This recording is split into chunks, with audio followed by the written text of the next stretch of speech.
Hey, this is Eric from Catching Light. Hey, this is Hemp. Hey, this is Glenn. Hi, I'm Steve-O.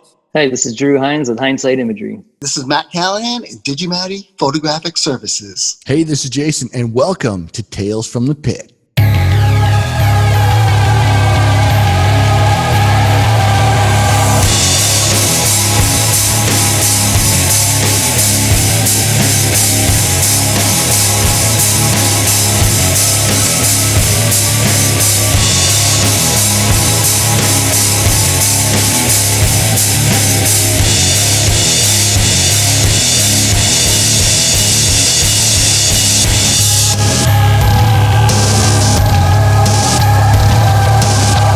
Hey, and welcome to Tales from the Pit, the behind-the-lens access for concerts and photography.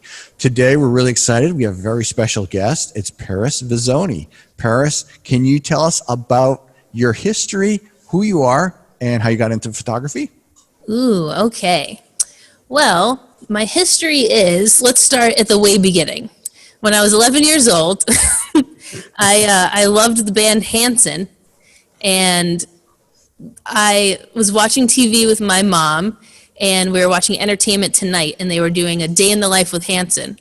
They were doing a photo shoot, and they were throwing up leaves, and they were having a great time, and I was like, that's it. I need to become a photographer so I can hang out with Hanson, and that's how it started. I think I remember hearing you talk with someone on another podcast about that as well. That's, you know, where you are, and we'll talk about all the stuff. You've got a lot of stuff going on, and that's a dramatic change from where you're currently at with stuff. So can you tell us what sort of, when you started with photography, how did you get started? What was your first kit? What did you do? All that stuff. So I started just taking pictures of my family. That's where it started. I was a documentary photographer. Then as I was in high school, I started a band myself. And I also started just photographing local bands. So that's kind of how the band stuff started. I was just always super into music. My dad got me into music, so I would go to shows, and I loved Papa Roach, and I met their tour manager. I was like that girl that stood outside for autographs and whatever. Don't make fun of me. So we hung out with Papa Roach after the show one night. My stepmom took me, and then my stepmom's friend stayed in touch with the tour manager. I think at the time he was a tour manager. And then flash forward 15 years later, I'm on tour with Blondie because of that guy. So it's one of those weird kind of puzzle things where everyone asks, how do you do it? How do you get on tour? Well, you had to be at a Papa Roach show when you were 16, and that's how I got on tour. But first, you had to be really into Hanson photography. Yes, you had to start off with Hanson at 11. And work your way to Papa Roach. Exactly. So if you follow that formula, 16? You'll be there. I'm old now. You're old. Well, if you're old, we'll see about all that. Now, did you grow up in the Boston area? Yes, I grew up in Boston. I went back and forth from Boston to Florida. Okay, cool. Awesome. So I was just on your website, actually, and you got a good history of, where did you go to school down there? I went to Olympic Heights, and I went to Higgins Middle School in Peabody, Mass. Peabody. There you go. Yeah. And then you graduated from Art Institute of Boston, right? Yes, then I came back up to Boston for the Art Institute of Boston.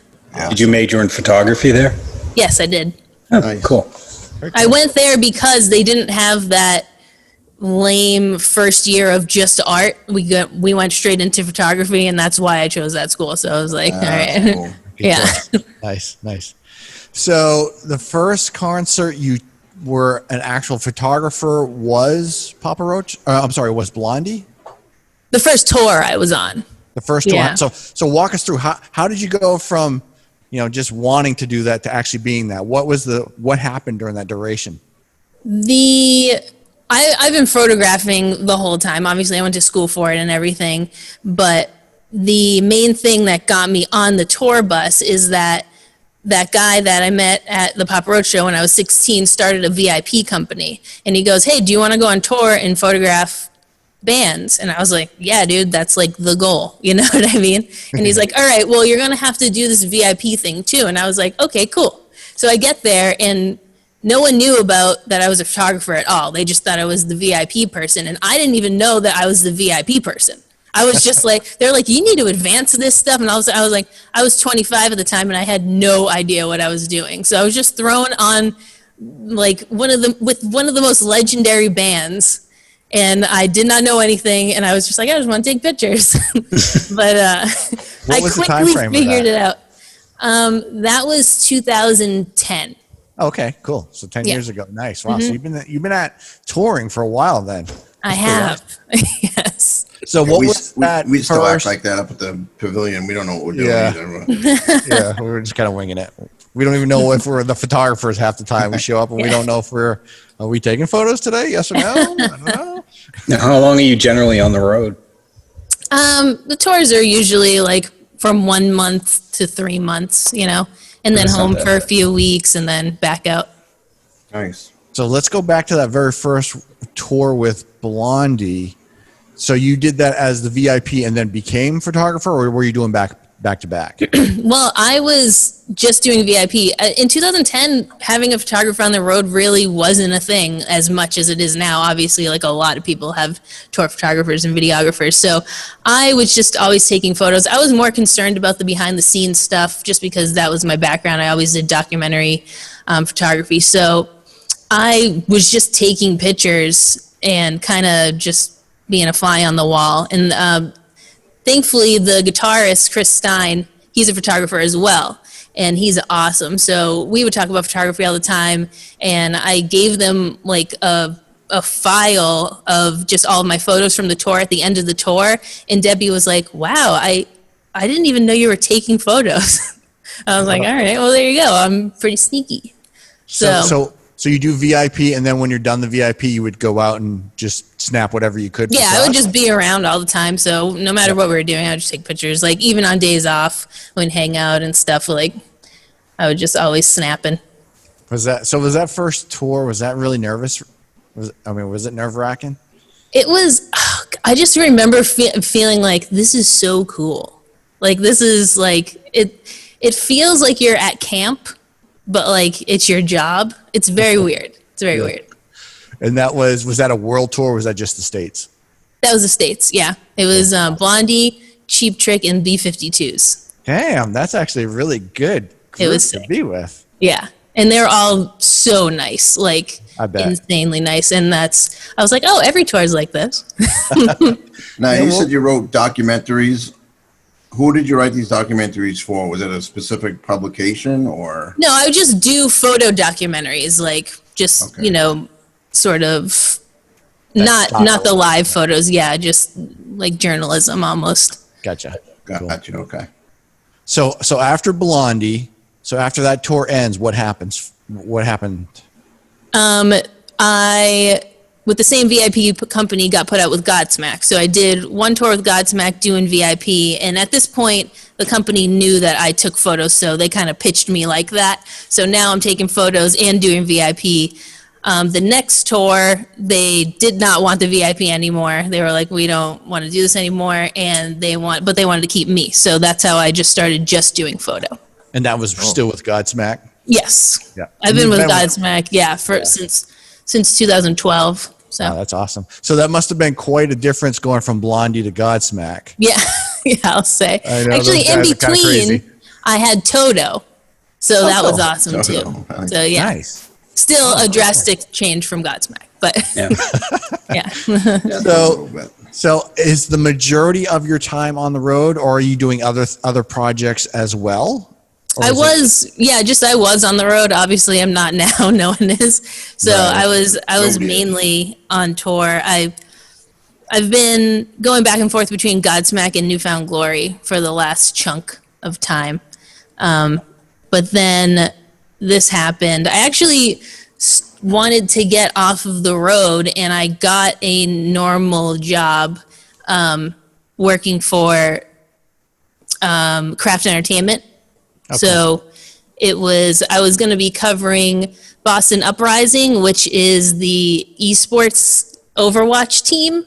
And then when that was not in season, I would be covering the Patriots. So Oh, awesome. that was supposed to happen, and then this happened. And I literally got the job 3 days before they shut down the stadium. So Wow. That's Yeah. such a exciting but huge letdown. I mean, Right. it'll at some point it'll all come around, but still, that's a huge letdown.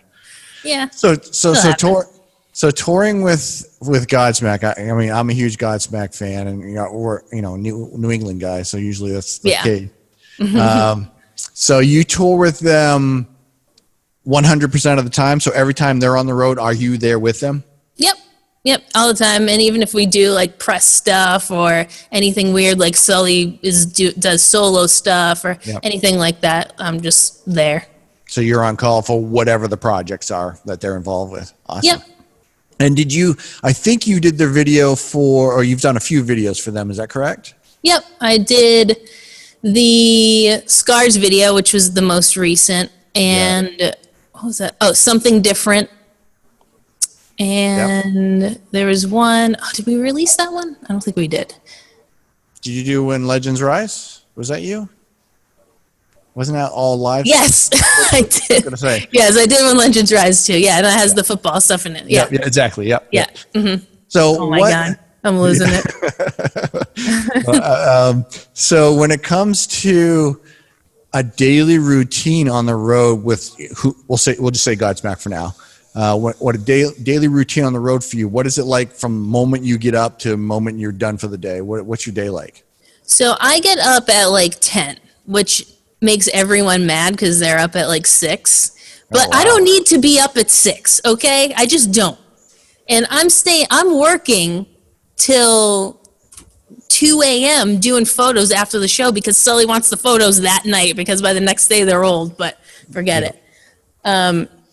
So I get up at 10, I eat breakfast, and then basically I'm just around until the band is up, which they take a while to get up. I usually edit video during the day. So if there's anything that needs to be done, whatever we're working on, whether I'm shooting a music video or we basically do a video every day of backstage stuff that's like funny, like stuff backstage. So I'm editing that during the day. Next thing, doors open, we do our VIP thing and I take the photos for that, like the meet and greet. And then we have the show. I take a nap at like 7. And everyone gets mad at that too, but it's a long day. And then we have the show. The show goes from 9 to 11, and then I'm transferring and editing photos. I usually take about 1,000 a show and give them about 40 to 50. So I'm going through all of those. I have a process that makes it faster, but it's still kind of time consuming. What's the process like to get through exactly. 1,000? This is what I do. What that is. I just look at the thumbnails, right? And then I pick ones that I think look good. Yep. And then I open them, and then I make JPEGs of the ones that I like, and then I recorrect even more those JPEGs that I've saved, and then I put them in a folder, and he usually has them by 12. Doesn't sound like a whole lot different than what we do then. No, Yeah, it doesn't at all. exactly. Lightroom, right, I would assume. And you have Yeah. to crank those out by the end of the day, so you don't have any leftovers the following day. Yeah, no. What about video? So you're doing video and photography for every show? Yeah. For video, I'm usually, if we're filming like for a music video, I'll just go through the footage that next day and pick out my select shots. And, it's nothing crazy, but I usually sort of, for the backstage stuff, it's every day. So I'll take whatever we did and I edit that the next day because we post it like it's live that day, but obviously it's not. It's from the day before. So yeah, but the music video stuff is just a constant edit. You know what I mean? Going through footage and making sure that we have it all. So by the end of the tour, we have a complete music video. And how big You're running so, I'm sorry. You're running 2 cameras. Obviously, you're still. And what are you using for your? Well, I actually have one camera now that I shoot with. I have the EOS R, and it has a 24 to 105 lens on it. So it's like, I used to carry 2 cameras with a fixed 24 and then a 70 to 200. Yep. And because of the 24 to 105, I'm just carrying one camera. And I just go back and forth from video to photo. Okay, yeah, that makes sense. Yeah. It's a lot. How much better. video do you shoot on a nightly basis? Not a ton. Like if we're shooting a music video for a song, I'll shoot that whole song with video. But usually it's just pickup stuff, you know what I mean? I'll get like a pyro shot a couple times and just songs that have more energy that I know are good for video. So when you're doing video, are you like focusing on one person one night and then the next night do the next person? For music videos, I'll just stay on one and then, set up a multicam sort of situation in Final Cut. That's awesome. So traveling, do you have any locations that are like your favorite places to stop at around the world or in general or anything like that? Besides Tennessee. And Guilford. In Guilford, right? Yeah, Guilford, yeah. I actually love Guilford. We were just talking about the other day. That's our favorite venue. Yeah. We don't ever hear that. That's not something that's ever talked about. Well, the stage is very high. I don't like that part. But anyway, the best place is Japan. I just love Japan, and it's the coolest, like most weird sort of doesn't feel like you're on this planet sort of place, and I love that. That would be cool. That's awesome. That's awesome. Yeah. Yeah. Our venue, a lot of people will talk about, how much fun it is backstage with all the, s'mores. Like, come on. Yeah. The fire pit. More I think when s'mores. That's all you need. I think when Godsmack was there, they had a bouncy house back there as well for the kids and stuff like that. I went swimming. I never go swimming. I went swimming. Go to the lake or did you go in the pool? Because there's a pool now. Yeah, the pool. We were in the pool. Yeah. Yeah. And they have mini golf there now too, I guess. Oh, All really? kinds of stuff Yeah, back they there. just put in course. Like adult playground. That's awesome. That's awesome. Yeah. Someday there's going to be a lazy river there. That'd be great. Someday we'll get invited back there, maybe. I don't know. I've never even seen the pool. No, So- none of No, it. my see kid pictures? swims in the pool when he's hanging out with the Harding sons, and I've never So seen. yeah, that's the challenge with us is we're not allowed backstage, so we only Ugh. hear about the stuff. We Yeah, don't that's- actually. Wow. Yeah. I'll bring you back next time. Yeah. Just There's you two- just send we us got two photos. on the list Me now, plus that's 4. nice. Yeah. Well, I'm the only one that's photographed back there. That's right. Really? With your- with Yeah, I your did the home, right? VIPs, so Yeah, Oh, sure. I've done a bunch back there, but yeah, I haven't seen the pool yet. and I do the drone work so I can fly over. So So tell us about like some really, really. Do you have like any crazy shows or anything like that where like you weren't expecting whatever to happen or something like that? Anything stand out? You can't talk about that. God, there's just so Yeah, many. You can't talk about. There's a lot of backstage stuff that I Yeah. can't talk about. But Yeah, as far as shows go, I've had some with Newfound Glory that I tour with that are kind of the smaller venues, like that just go off, and they're venues that don't have a barricade, and I'm just in the people, and it's geez. insane, Oh. and I just embrace it. You know what I mean? If you're not part of it, you'll get trampled. Oh, yeah. So I Yeah, just yeah. go along with it, and you get those cool shots with everyone's hands in it, and it's kind of cool. So I like it. You definitely. I mean, I don't even know how this is going to happen, like post-COVID, because I just would leave these shows with, like, I think a gallon of other people's sweat on me, and it's just I can't imagine that being healthy. God, yeah. You think well, about what Okay. she's talking about there with post-COVID and what the pits are going to look like and things like that nature. I can't even imagine what the new normal when it comes to a concert's going to look like in Just as long as you have a mask, 2021 or you'll be all set. 2022 when we get around to it. yeah. Yeah. Okay. Yeah. Yeah, we had Sanjay on last week, 2 weeks ago, and he was talking about being in the pit and just kind of when they're ready to mosh, he would just kind of hold the camera up and they would just play off to the camera and stuff like that. Yeah. One awesome. time I had a crowd surfer get my camera strap with his foot. So no. they're no. crowd surfing him to the front, and I'm following him with my camera because he has it on him. And I'm just like, oh my God, I had one on video too. You can kind of tell what's going on, but it's. Have you ever lost gear or broken gear or anything? I like haven't. I can't believe it. And sometimes I use a flash on there too, and it's like I don't know how that hasn't just gotten kicked off. Wow. I've been lucky. Yeah, no kidding. Sometimes people just like put a barricade around you, though, like, you know what I mean? Like protect Yep. you. Yep. Which is cool. And then a lot of people offer to put you on their shoulders, and I am not doing that. You know, that doesn't happen to us. I don't know what we're thinking here on that. If there's a circle around us, we're getting escorted out. Yeah, that's it. We're done for the day. Yeah, third So- song, we're done. Yeah, right. Yeah. So that's the cool thing about, the difference between a touring photographer versus a venue photographer. We have, our rules are set by the artist, so we can only shoot whatever the artist allows us to.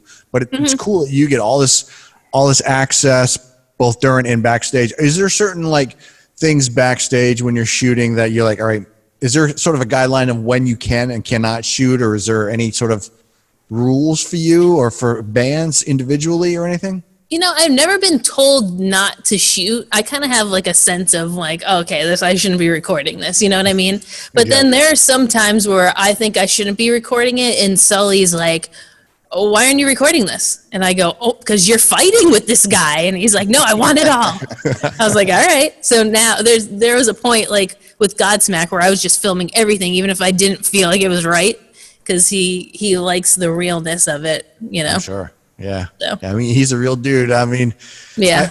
You said you were in a band once. What were you playing? Oh my God, bass in high school. We can't talk about it. All right, that's a long time. All right. Yeah.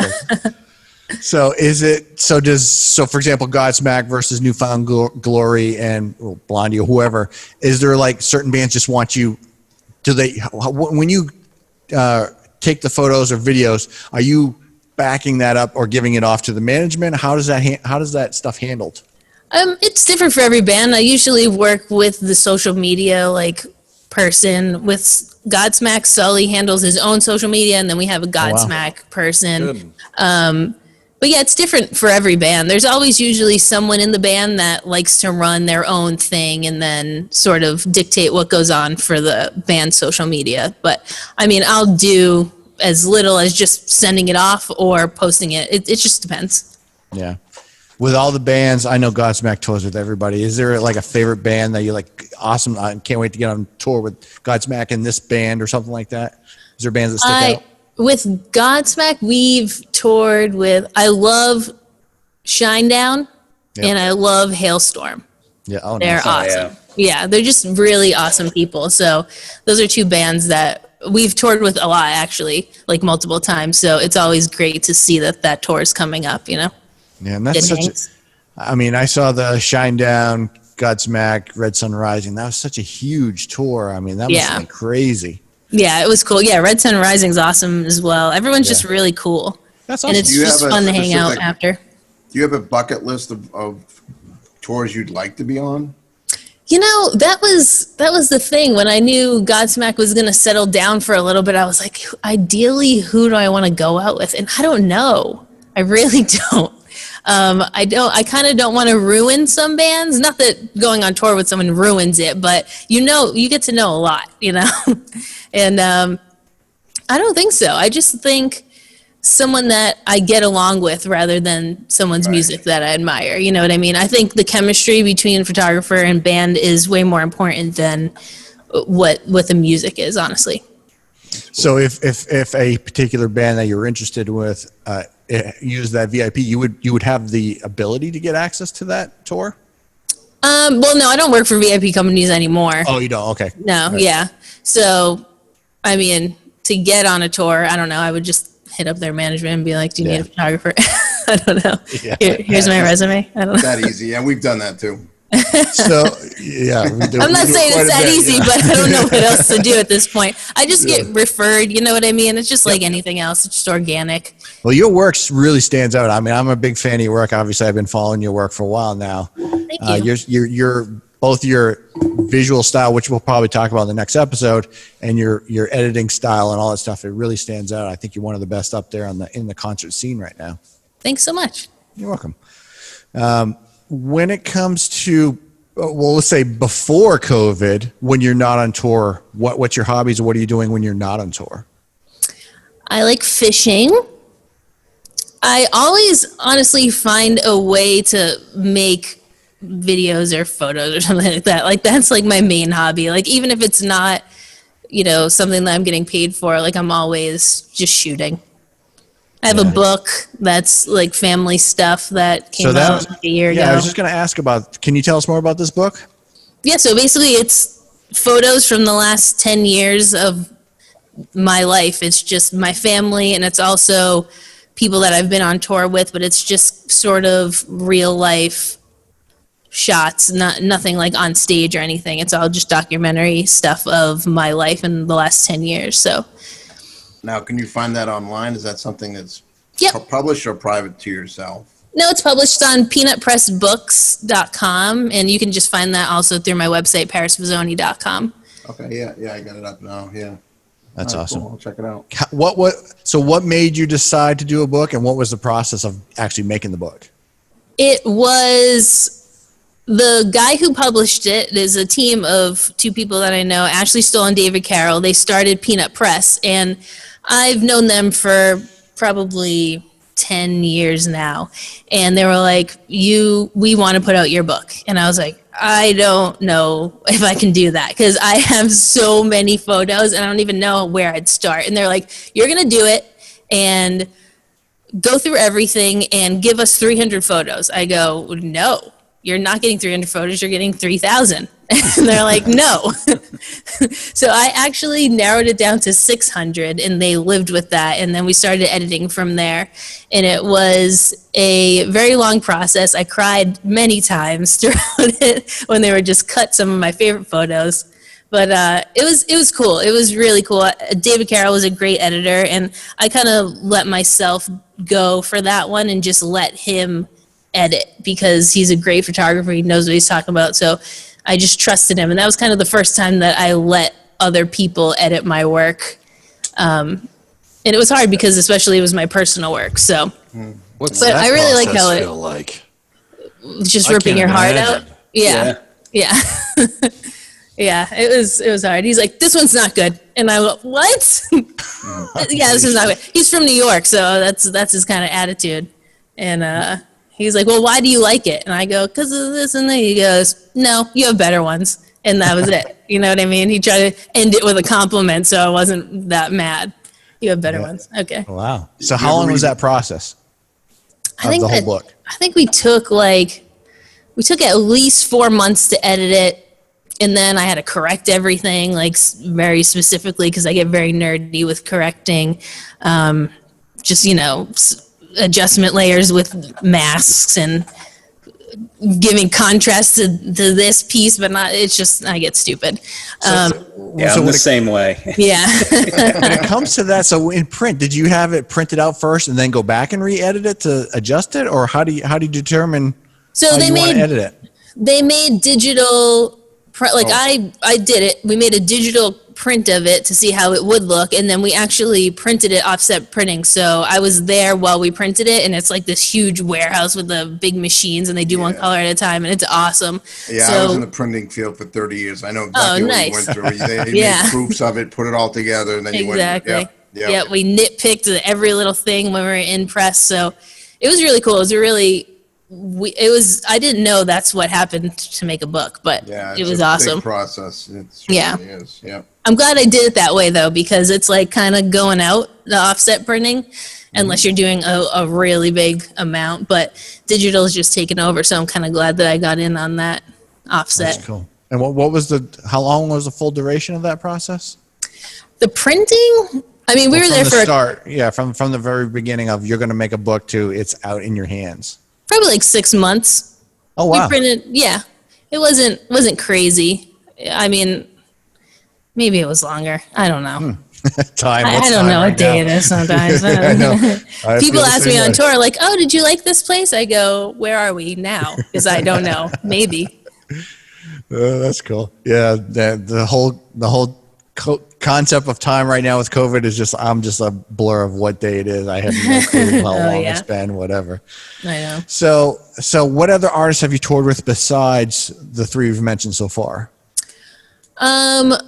So I started with Blondie, then Toto, then Godsmack, then I was with Marilyn Manson for a little bit. Oh wow. Yeah. You want to talk about that one? Any interesting stories you can tell? About That I can one? tell, no.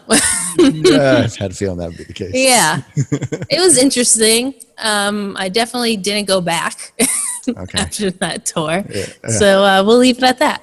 Yeah, And I forget Newfound Glory.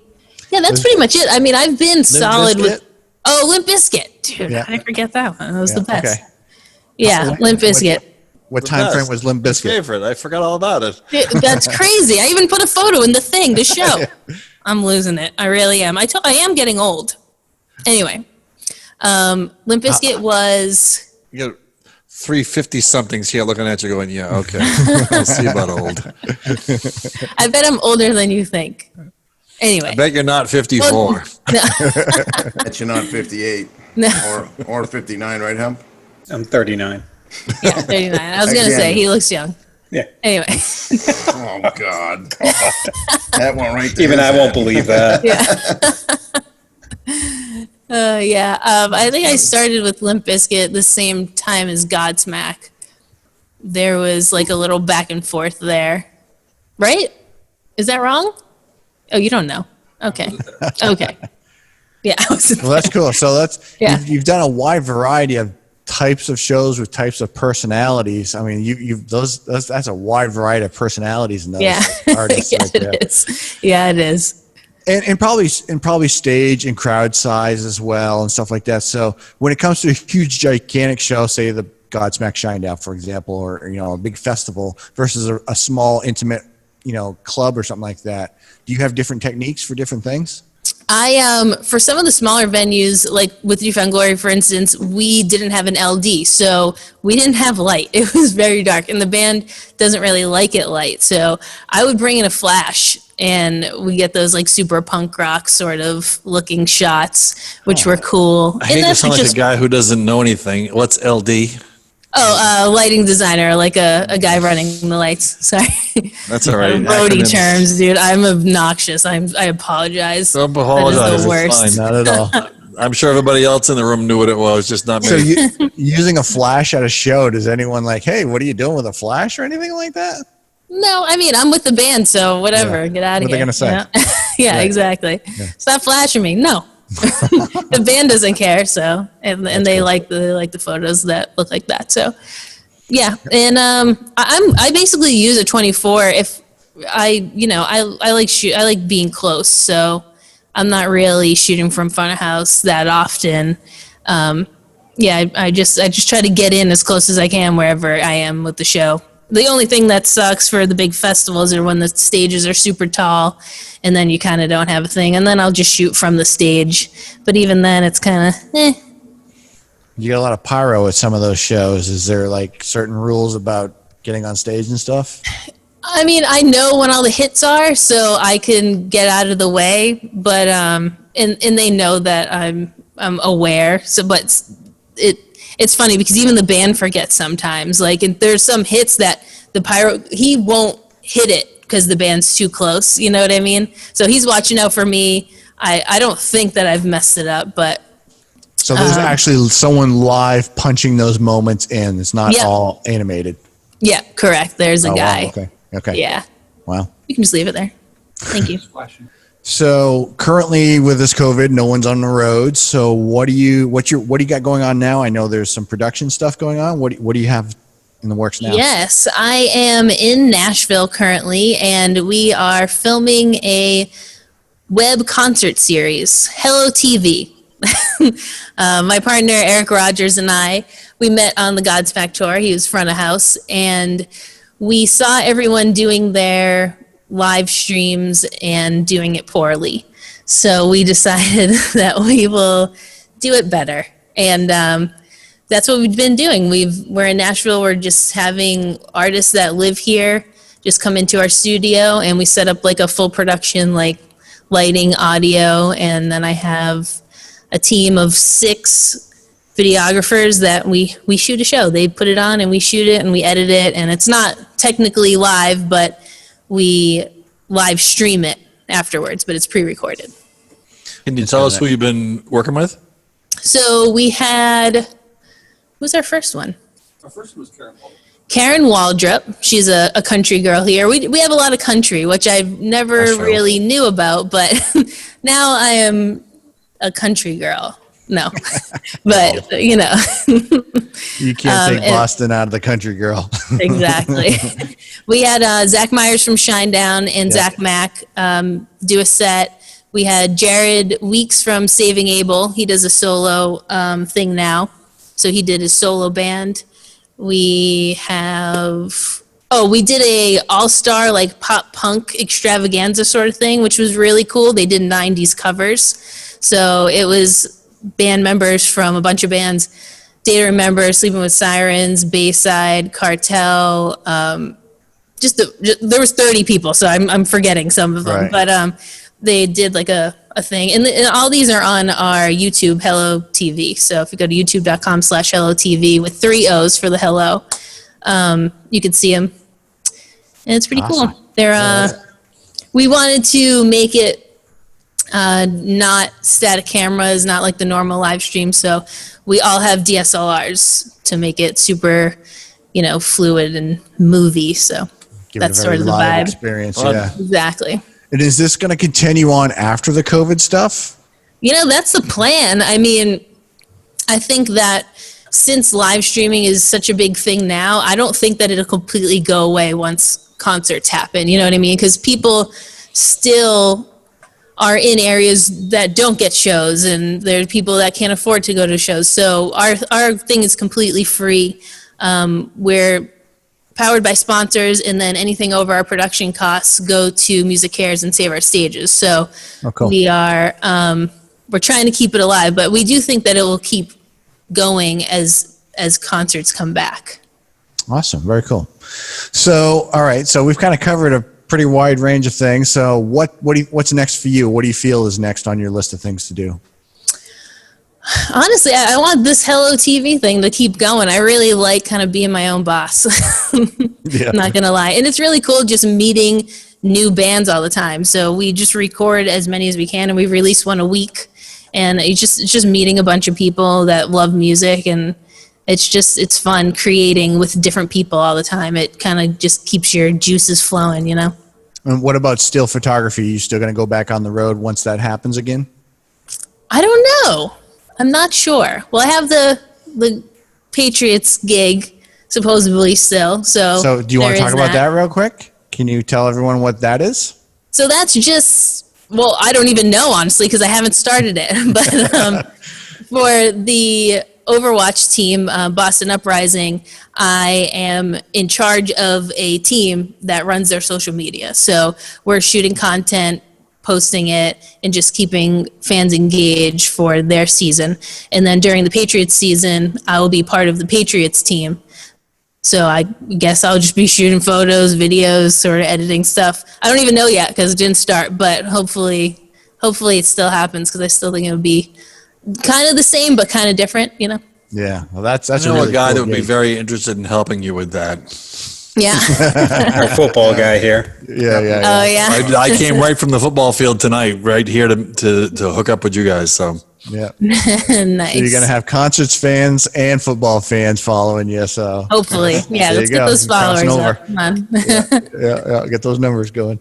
Well, cool. Well, thank you so much for coming on and doing part 1 of our show. We really appreciate your time. So Thank you. else That wanna was talk awesome. about? Anything else you want to talk about before we move into part 2? That's it. I'm so sick of talking about myself. I Well, mean, we're- no, I'm not. We're not done yet. Yeah. Yeah. Where do people go if someone wants to find out more about you? Where are you on social media and stuff like that? Where do they go to get your book or find out more about your project, stuff like that? So I just have my website, parisvisone.com, and then basically on every social media platform, Facebook, Instagram, Twitter, I'm just Paris Visone, at Paris Visone. Thank you very much. Thank you. Hey, thanks for watching Tales from the Pit. We hope you enjoyed this episode. Check us out on our website, talesfromthepit.net, and we'll see you next time. Thanks.